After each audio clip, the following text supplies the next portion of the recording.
ഒരിക്കൽ ഒരു ഗുരുവിന്റെ അടുക്കൽ ഒരമ്മ തന്റെ കുഞ്ഞിനെ കൊണ്ടുവരികയാണ്. കുഞ്ഞിന്റെ പ്രശ്നം എന്താന്ന് വെച്ചാൽ ഇവന് ശർക്കര വാരി തിന്നുന്ന ഒരു സ്വഭാവമുണ്ട്.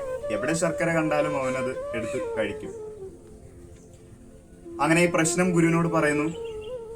ഗുരു അമ്മയോട് പറയാണ്, നിങ്ങൾ ഇപ്പോൾ ഈ കുഞ്ഞിനെ കൊണ്ടുപോവുക, 6 മാസം കഴിയുമ്പോൾ തിരികെ കൊണ്ടുവരിക, ഞാൻ പ്രശ്നത്തിന്റെ പരിഹാരം നിർദ്ദേശിച്ചു തരാം.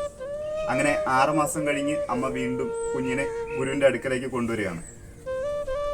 ഗുരു അതിനുള്ള പരിഹാര മാർഗവും നിർദ്ദേശിച്ചു കൊടുക്കുന്നു. ഈ 6 മാസം കൊണ്ട് ഗുരു ചെയ്തത് എന്തെന്നാൽ, ഗുരുവിനും ശർക്കര വാരി തിന്നുന്ന ഒരു സ്വഭാവം ഉണ്ടായിരുന്നു. ഈ സ്വഭാവം 6 മാസം കൊണ്ട് ഗുരു മാറ്റിയെടുക്കുന്നു. ഇത് തന്നെയാണ് ഇന്നത്തെ സുവിശേഷത്തിലും പറയുന്നത്. നിന്റെ സഹോദരന്റെ കണ്ണിലെ കരട് കാണുകയും സ്വന്തം കണ്ണിലെ കരട് കാണാതിരിക്കുകയും ചെയ്താൽ അത് വലിയൊരു തെറ്റ് തന്നെയാണ്. ആദ്യം സ്വന്തം കണ്ണിലെ കരട് എടുത്ത് മാറ്റിക്കൊണ്ട് സഹോദരന്റെ കണ്ണിലെ കരട് എടുത്ത് മാറ്റാനായിട്ട് ശ്രമിക്കണം. നാം ആരെയും വിധിക്കാതിരിക്കുന്നതാണ് നല്ലത്. അങ്ങനെ വിധിക്കാതിരുന്നാൽ നാമും വിധിക്കപ്പെടുകയല്ല.